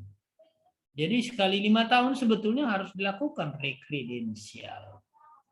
Ya, jadi ini yang dulu Begitu lulus dari fakultas, ya sudah seumur-umur dianggap itu mampu. Padahal sekarang sudah ada pembatasan 5 tahun di kredensial. Sama kita dengan profesi sekarang. Saya sebagai konsultan misalnya, itu sekali 5 tahun di kredensial dilakukan pengujian kembali. Jangan-jangan tidak mampu lagi melakukan tugas-tugasnya. Kemudian audit medis, upaya evaluasi secara profesional, ya, dilaksanakan oleh profesi medis. Dan yang terakhir ada juga mitra bestari. Ini dulu belum ada. Itu adalah kelompok staf medis dengan reputasi kompetensi yang baik menelaah suatu kasus terkait profesi medis. Nah ini mitra bestari ini sebetulnya kalau ada kasus sekarang ini sudah gampang kita minta mitra bestari untuk ikut. Itu adalah kelompok-kelompok yang satu jenis di rumah sakit untuk minta pendapat. Contoh misalnya, kalau di daerah tertentu ada beberapa rumah sakit, mereka bisa membentuk mitra bestari. Dokter spesial A berkoordinasi dengan dokter spesialis A di rumah sakit lain. Ya, mereka itu menjadi mitra bestari. Jadi kelompok ini kalau ada suatu case di situ bisa mereka saling kerjasama menelaah masalah-masalah yang terjadi. Nah, komite medik dibentuk. Nah, ini tadi titik tolaknya dari komite tujuan baru komite medik itu adalah patient safety. Nah, ini jadi ini yang menjadi titik tolak sekarang ini dan ini yang kita berlakukan. Patient safety dan itu tentunya ada indikator-indikator kalau akreditasi juga patient safety ini yang selalu dipersoalkan kepada kita. Nah, kemudian personal daripada komite medik ditetapkan oleh direktur dengan mempertimbangkan sikap profesional, reputasi dan perilaku. Ini track record-nya. Tapi semua anggota komite medik itu diusulkan ya, nanti yang menetapkan adalah direktur, bukan direktur yang memilih. Jadi komite medik sendiri memilih orang-orangnya dan dia berdiskusi dengan para staf medis fungsionalnya atau KSM-nya untuk siapa yang menjadi anggota dari komite medik itu. Nah tentunya untuk menyusun ini harus memperhatikan komposisinya ya, sesuai dengan keadaan di rumah sakit. Nah, pengaturan komite medik sekarang ini bukan lagi ketua KSM, bukan lagi ketua SMF. SMF berubah menjadi KSM. Jumlahnya disesuaikan dengan jumlah kebutuhan rumah sakit, bukan lagi berdasarkan jumlah SMF. Dulu SMF-nya 20 ya 20. Ini terjadi di Rumah Sakit Cipto. Ada 33 KSM ya atau SMF atau departemen, begitu dikumpulkan untuk rapat susah. Karena semua kepala SMF-nya adalah profesor-profesor. Sibuk. Nah, ada 3 subkomite. Ya, subkomite lain tidak berada di bawah komite medik. Jadi nggak ada lagi subkomite yang lain di bawah dari komite medik. Semua mereka itu adalah hanya mengurusi subkomite kredensial, mutu, profesi, dan etika dan disiplin. Yang lain itu tidak ada. Dulu ada komite rekam medis, komite info konsen, itu semuanya tidak ada lagi, ya. Kalau ada komite keperawatan ya tersendiri, komite nakes lain tersendiri, ya. Dan komite medik boleh mendapatkan imbalan, mendapatkan insentif sesuai dengan beban kerjanya. Nah, ini tentunya harus dihitung oleh rumah sakit. Untuk jadi komite medik itu kan memerlukan waktu, memerlukan tenaga dan pikiran. Maka untuk itu dia digaji gitu. Ditambah, diberikan insentif. Nah, keanggotaan komite medik tadi sudah disebutkan itu mempertimbangkan sikap, profesi, reputasi dan perilaku.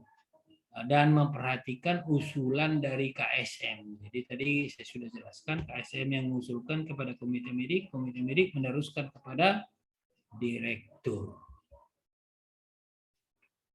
Nah, penataan daripada komite medik itu adalah masalah ini memberikan surat penugasan clinical appointment. Ini barangkali dulu masih diabaikan. Harus ada surat penugasan karena dulu dokter dianggap kalau sudah ada SIP dari mana, dari dinas kesehatan, sudah langsung bekerja di rumah sakit. Tapi harus ada penugasan dari direktur apa yang mau dikerjakan. Karena ada misalnya ada dokter yang sama diterima, katakanlah dokter umum diterima sekali dapat 3 atau 4 orang. Tapi ada kekhususan dari dokter masing-masing. Ada yang sudah lulus ATCLS, ya mungkin lebih bagus dia ditempatkan di posisi yang sesuai dengan itu. Ada yang dokter umum yang mengerti ponek, ya di ponek. Kira-kira seperti itu ya. Jadi sesuai dengan clinical privilege-nya. Demikian juga misalnya kalau dokter spesialis itu juga harus ditata, tidak serta-merta mereka bebas bersaing gitu. Jadi kalau misalnya di rumah sakit khusus semua bebas bersaing begitu, ya susah rumah sakitnya. Katakanlah katakan rumah sakit jantung misalnya, semua ahli jantung di situ. Nah, itu harus juga dikasih apa pembatasan-pembatasannya. Ini dapat melakukan tugas sampai di sini sesuai dengan pendidikan yang diperolehnya. Jangan disamaratakan semua. Nah, itu. Jadi disinilah ada clinical appointment. Nah, persyaratan untuk menjadi ketua komite medik harus mempunyai kredibilitas yang tinggi, menguasai ilmu ya dengan jangkauan yang luas ya, peka terhadap perkembangan, memiliki kepribadian, memiliki integritas. Nah, ini saya pikir ini menjadi ciri-ciri yang harus diperlukan bagi seorang ketua komite medik. Saya kira teman-teman di rumah sakit sudah pas benar mengenai hal ini. Nah, sehingga sekarang ini kedudukan komite medik itu adalah kalau ini direktur, di bawahnya ini adalah wakil direktur, secara garis terputus-putus koordinasi ada ketua komite medik. Ketua komite medik ini membawahi ya, komite ini membawahi subkredensial apa? Subkomite kredensial, subkomite mutu, subkomite profesi, etika dan profesi. Nah, di bawah direktur, wakil direktur itu ada SMF atau KSM, KSMA, KSMB, KSMC. Nah, sehingga kalau bekerjanya ini menjaga mutu profesi, ini melaksanakan kegiatannya direktur ini. Kalau dulu kan enggak, seolah-olah komite medik yang menyelenggarakan pelayanan di rumah sakit. Padahal tugas komite medik hanya menjaga mutu profesional, melakukan kredensial, menjaga etikanya. Nah, ini persepsinya harus dirubah. Nah, tugas daripada komite medik ini jelas. Satu adalah melakukan kredensial untuk seluruh staf yang melakukan pelayanan. Itu seluruhnya. Jadi kredensialnya mungkin ada 2 bertingkat. Kredensial itu pertama dilakukan oleh manajemen melalui direktur SDM, menyaring. Ya.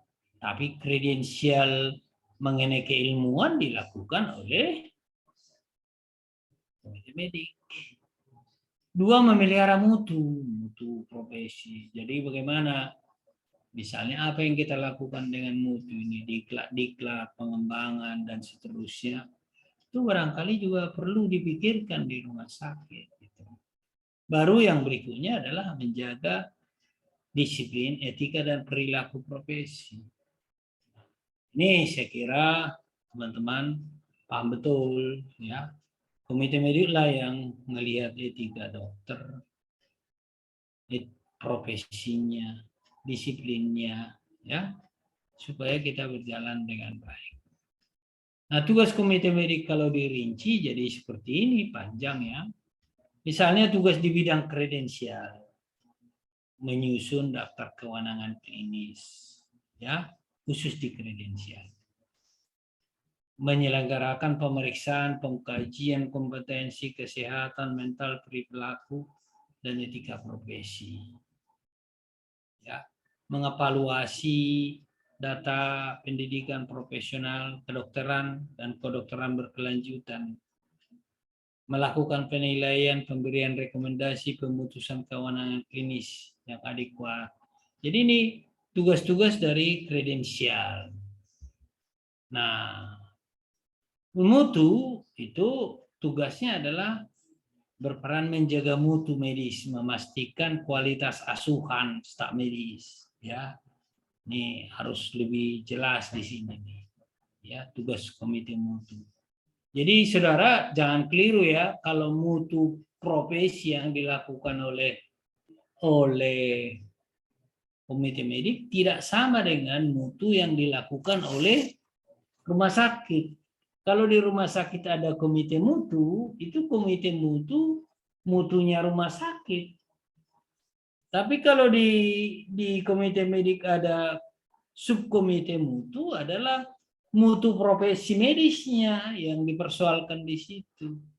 Bukan mutu pelayanan, mutu profesinya. Sering kali ini timbul, ini komite mutu jadi double, bukan subkomite mutu itu mutu profesi. Di sana mutu pelayanan, mutu rumah sakit. Jadi kalau di mutu, komite mutu semua indikatornya itu lengkap. Di sini profesinya saja yang dipersoalkan. Ya.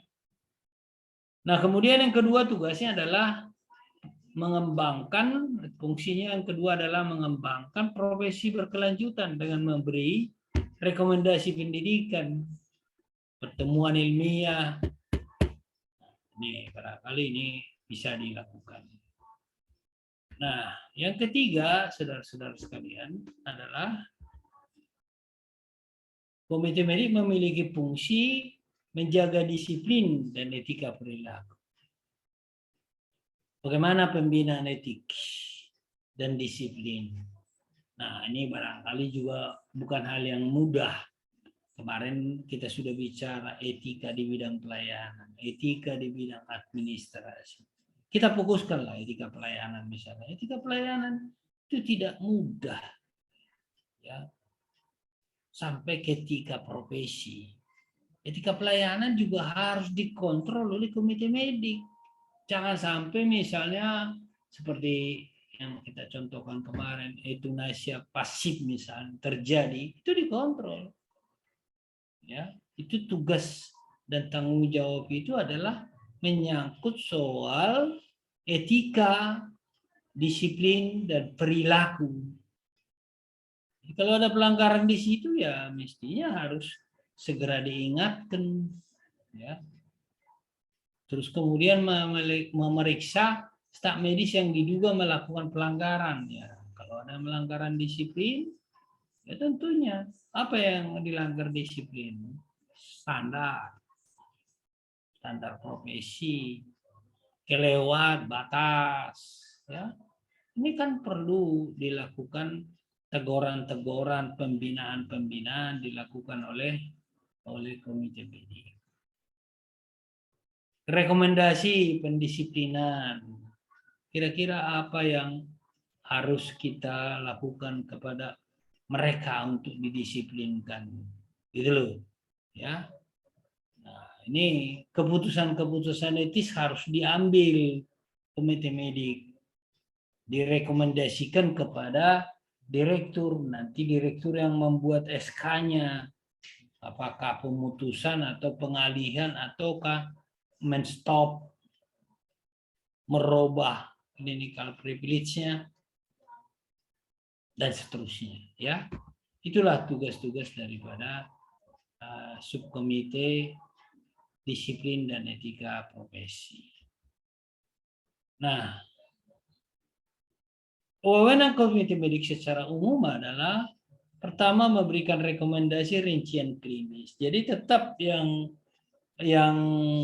membuat itu adalah direktur, tapi yang merekomendasikan adalah ketua komite medik, ya, memberikan rekomendasi penugasan klinis, ya, rekomendasinya.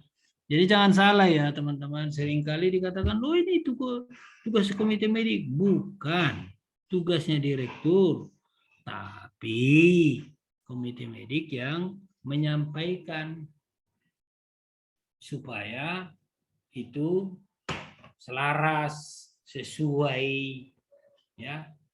Rekomendasi perubahan, modifikasi rincian kewenangan klinis.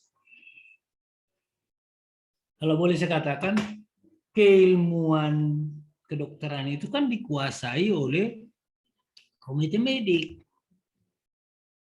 Direktur, saudara jadi direktur menguasai manajemen perumah sakitannya secara keseluruhan.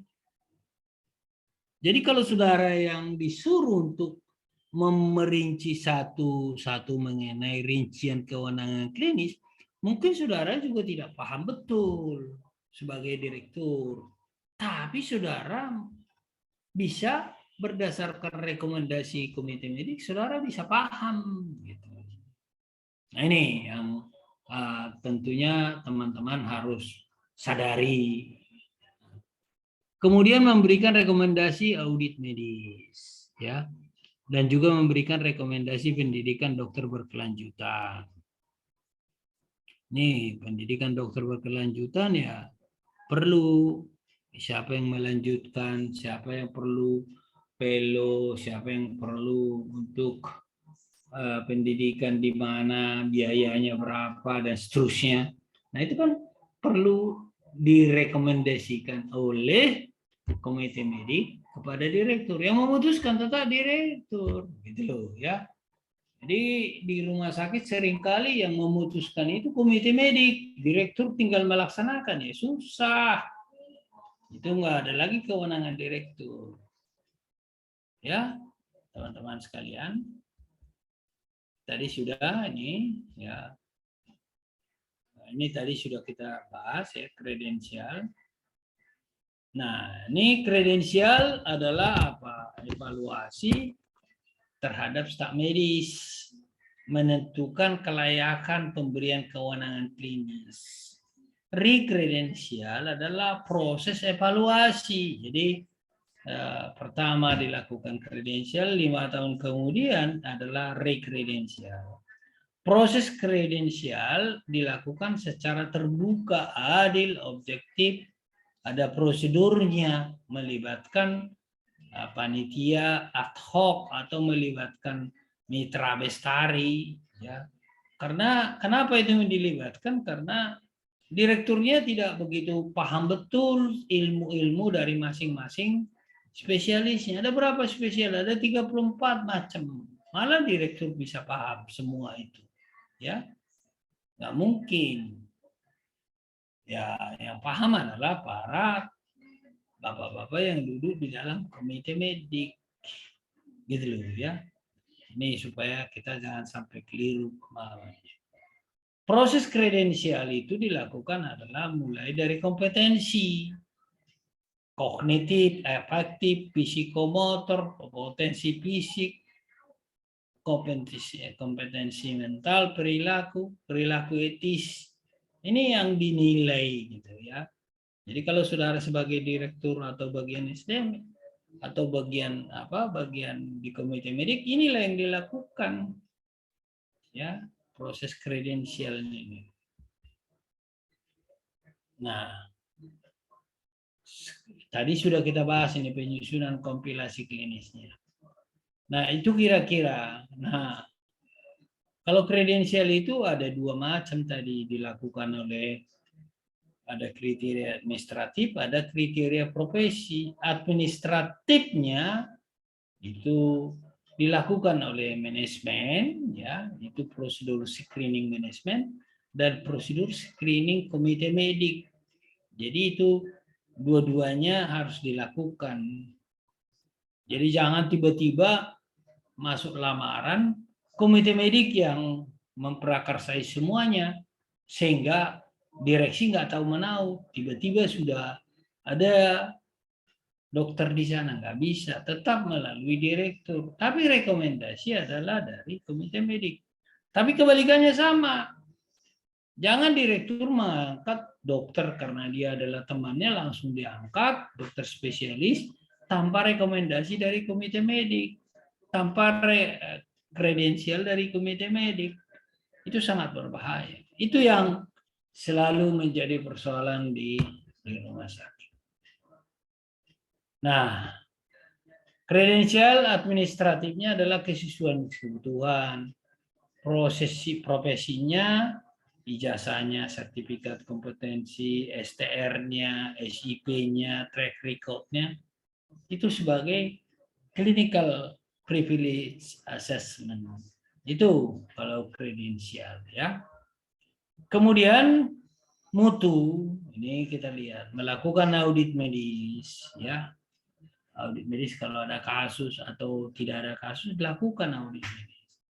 Rekomendasi pendidikan berkelanjutan, mengadakan pertemuan ilmiah, itu di rumah sakit ada rebuan misalnya ya, sekali seminggu. Mengadakan kegiatan eksternal pendidikan berkelanjutan ya, dan seterusnya. Itulah tugas mutu yang harus dilakukan ya. Nih teman-teman sekalian. Nah, penjagaan mutu tentunya harus dilakukan kepatuhan daripada batas-batas kompetensi, mematuhi SOP, ya, ada profiling, ada kinerja profesi, ya. Jadi ini menjadi catatan yang penting kita lakukan di dalam komite mutu. Nah, yang terakhir adalah mengenai subkomite etika dan disiplin. Itu melakukan pembinaan etik, melakukan upaya pendisiplinan, pembinaan staf medis yang diduga melakukan pelanggaran, dan seterusnya. Ini tugas-tugas daripada subkomite etik, disiplin, dan profesi. Nah, bagaimana pendisiplinan dilakukan dengan norma-norma disiplin, ya.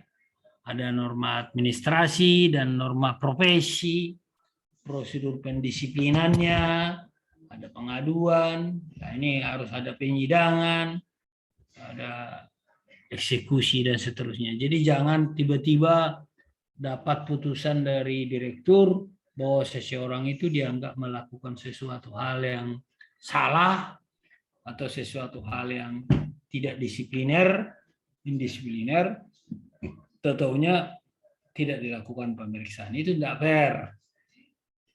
Ya, kalau orang dituduh harus diberi kesempatan dong, diperiksa secara jelas.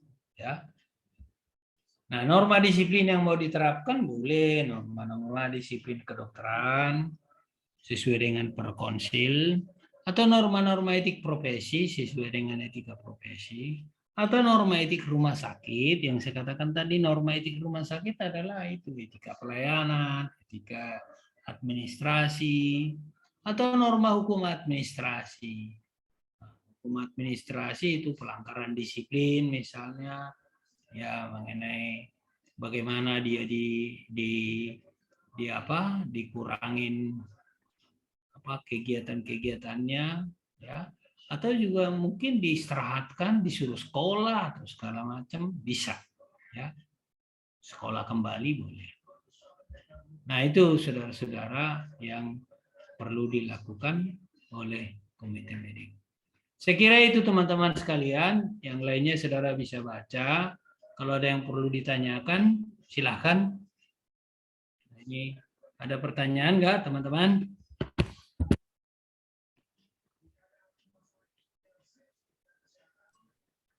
Oke, kalau tidak ada pertanyaan, kita akhiri. Bertanya, Pak. Ya. Ya, Pak. Saya menanyakan gini, Pak. Di suatu rumah sakit kan rekrutmen itu ada menjadikan dokter sebagai dokter utama atau dalam menambah pelayanan itu sebagai dokter tamu. Hmm. Perlakuan dalam kredensial itu sama Pak persyaratannya Pak, seperti permen dokter tamu atau bagaimana Pak? Karena dokter tamu itu kan bukan pegawai tetap Pak, tapi hanya beberapa hari di rumah sakit Pak. Mohon Ya. penjelasannya Pak. Ya. Kategori dokter itu kan ada dokter. Dokter itu adalah mitra tetap dan mitra tidak tetap. Kalau mitra tetap, yaitu yang tadi selamanya, sepanjang sesuai dengan SK-nya. Mitra tidak tetap itu kan, itu adalah yang temporary. Aturannya berbeda-beda dong, ya, tidak sama, ya. Soal garansi fee-nya pun berbeda-beda dong, ya. Jadi harus diatur itu, ya, di dalam hospital by law-nya harus betul-betul diatur bahwa ini berbeda kategorinya. Nanti kalau kita bicara hospital by law itu jelas berbeda kategori itu, kategori daripada dokter itu, ya. Dua pembagian tadi sudah jelas, ya. Mitra tetap, mitra tidak tetap. Ada dokter tamu, namanya juga tamu. Ada dokter hanya transfer knowledge, ya, hanya untuk memberikan pendidikan pengajaran, tidak untuk melakukan praktek di situ. Yang praktek adalah yang dibantu oleh dia, ya. Dokter asing misalnya, itu transfer knowledge. Dan masuk ke rumah sakit, dia memberikan pelajaran-pelajaran sambil dipraktekkan. Ya, ini loh caranya. Misalnya ada ilmu baru, begini caranya, tapi dia itu bukan melakukan praktek. Ya, itu berbeda-beda kategorinya. Beda lagi dokter yang karena rumah sakit pendidikan, kan ada dokter yang berasal dari fakultas kedokteran. Itu beda lagi. Jadi itu yang harus diatur di dalam hospital by law, tidak serta-merta harus itu dijadikan satu. Ya. Sama dengan ini tadi. Di sini juga harus dijelaskan dokter yang berasal dari fakultas kedokteran melakukan pelayanan di rumah sakit, itu juga statusnya sebagai apa? Dia kan sebagai dokter pendidik klinis. Kalau dia dokter pendidik klinis, dia bertugas hanya melakukan pendidikan sekaligus praktek. Ya, tentu tidak sama dengan dokter spesialis lainnya atau yang mitra tetap. Tuh, jadi kategori-kategori itu banyak di rumah sakit. Jadi pengaturan-pengaturan itu harus dibuat di dalam hospital by law dan juga peraturan perusahaan. Nah, dalam peraturan perusahaan itu menyangkut soal bagaimana kedudukan, penggajian, itu diatur. Tapi dalam kedudukan profesionalnya diatur oleh komite medik. Lu boleh ngapain aja. Contoh, seorang dokter tamu misalnya perlu nggak diberikan kewenangan klinis? Diberikan kewenangan klinis temporary. Misalnya berapa lama itu dokter tamunya ada di situ? Ini cuma ada sebulan, ya sudah. Kasih kewenangan klinisnya adalah sebulan. Di bawah koordinasi dengan siapa dan pendampingan siapa. Gitu. Jadi ini harus betul-betul diatur di dalam komite medik. Begitu teman. Ya, begitu Pak Rahmat ya. Ya, berarti kesimpulannya dalam artian itu harus ada, kalau dokter tamu kan Pak, kami dari segi manajemen pendapatan hak-haknya udah kami atur. Berarti mengenai komite medis itu harus jelas juga ya Pak. Boleh dong manajemen komite medis ya untuk menanyakan sejauh mana pembatasannya gitu ya Pak. Jadi pembatasan profesinya dilakukan oleh komite medik. Pembatasan kewenangannya secara administratif dilakukan oleh direksi. Gitu loh. Ya, bedanya di situ. Jadi direksi mengatakan lu boleh sampai tanggal sekian. Ya, misalnya lu boleh bekerja di bidang ini. Nah, terus apa yang mau dikerjakan di situ? Ya komite medik. Gitu loh. Lu bisanya cuma ini, yang lain enggak, gitu loh. Ya. Jadi kita harus disiplin seperti itu. Jangan kita misalnya ada dokter tamu seperti itu seenak-enaknya aja gitu, nggak boleh kayak gitu ya. Ya ini salah dan itu membuat ketersinggungan para profesi lain, ya, ketersinggungan teman sejawat. Oke, Paham Pak, makasih Pak. ada lagi teman-teman?